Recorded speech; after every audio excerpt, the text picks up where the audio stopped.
Épisode 5, plaisir et taille.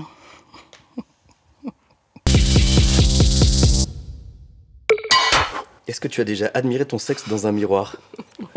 Oui. Non. Bah oui. Beaucoup trop souvent, je pense. Tous les jours. Qui ne l'a pas fait? Moi, en général, c'est pour faire des trucs à la con, du style... Je pense que ça nous arrive à tous, en fait. C'est vrai qu'à l'école, on en parle un peu, mais on ne va pas assez en profondeur dans le sujet.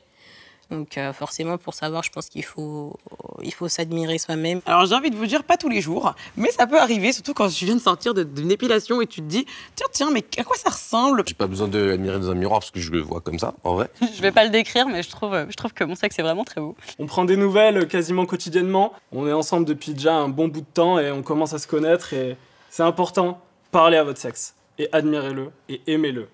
Existe-t-il plusieurs tailles de clitoris? Je pense. Alors je pense que oui, sans doute. Bah j'aurais tendance à dire que oui. On est toutes différentes, donc oui, il y a sûrement plusieurs tailles de clitoris. Enfin, sinon, ça serait pas aussi dur de le trouver. C'est quoi une vulve parfaite?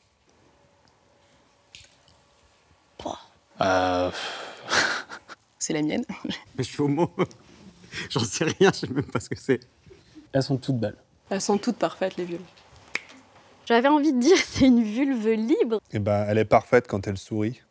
C'est une vulve en bonne santé. Je pense qu'on a un peu l'image dans la tête de l'abricot, le truc, il n'y a rien qui sort, on voit rien et tout.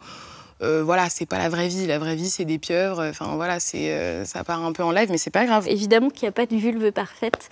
Il y a juste des vulves qui existent, qui sont différentes, de toutes couleurs, de toute asymétrie, comme nous tous, quoi. Donc, non, il n'y a pas de vulve parfaite. Est-ce que tu es plus excité par un vagin musclé? C'est quoi un vagin musclé? C'est quoi vagin musclé? Ah, j'ai déjà connu des partenaires où quand c'est un peu gênant, mais quand je suis en pénétration, ça se contracte. Genre, tu vois, mais elles font exprès. Genre, pour que ça se sente encore mieux. Et ouais, c'était cool. Tout le monde me regarde avec des grands yeux comme ça. Les contractions au moment de l'orgasme, ça permet d'énormément muscler le périnée. Vous pouvez également vous amuser avec des toys, avec des boules de geisha, avec n'importe quel objet pénétrant. Est-ce qu'on peut avoir un orgasme avec les tétons? Avec les tétons? Très bonne question. Je pense pas. Je pense, oui. J'en suis même sûre. Je pense que ça reste une zone érogène, donc forcément, on peut avoir un orgasme avec les tétons. Oui, oui, oui. Est-ce que c'est la taille qui compte? La fameuse question, de quoi parle-t-on? Écoute, je sais pas. Je pense pas. Non, pas du tout. Je vais pas mytho, je trouve un peu. Moi, j'ai envie de dire, ce qui compte, c'est la taille des doigts. Mais en tout cas, pas la taille du pénis. Alors, ça serait mentir pour moi de dire que c'est pas attirant. Ça dépend des personnes, je pense. Moi, j'ai une taille normale et ça marche plutôt bien. Si on sait faire avec ce qu'on a, normalement, ça passe. Pour le coup, des fois, ça m'arrivait de rencontrer des partenaires et de me dire « Ah merde, tu vois, chier ». Et franchement, t'as toujours des surprises. Vraiment, ça dépend, encore une fois, beaucoup de l'écoute que t'as entre les partenaires. La taille moyenne d'un vagin au repos, c'est entre 6 et 10 cm? C'est entre 6 et 8 cm, un vagin au repos. Excité, en état d'excitation, c'est en moyenne 12. Donc, vous inquiétez pas, 90% des pénis font entre 13 et 16 cm. Vous allez remplir 12 cm. Pour moi, ça compte dans le sens où ça peut me faire très peur. Alors, ça peut me faire mal. Je ne peux pas me sentir tout à fait détendue avec un monsieur qui serait trop membré. Voilà.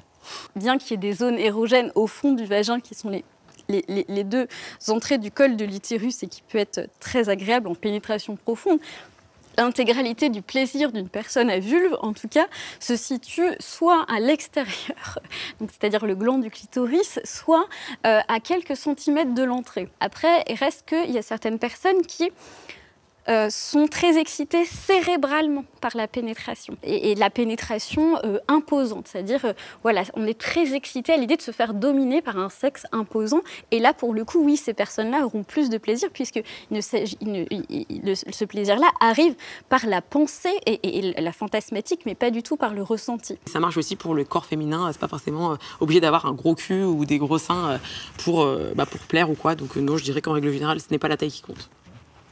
Bah merci. Bah de rien, plaisir. Et coupé.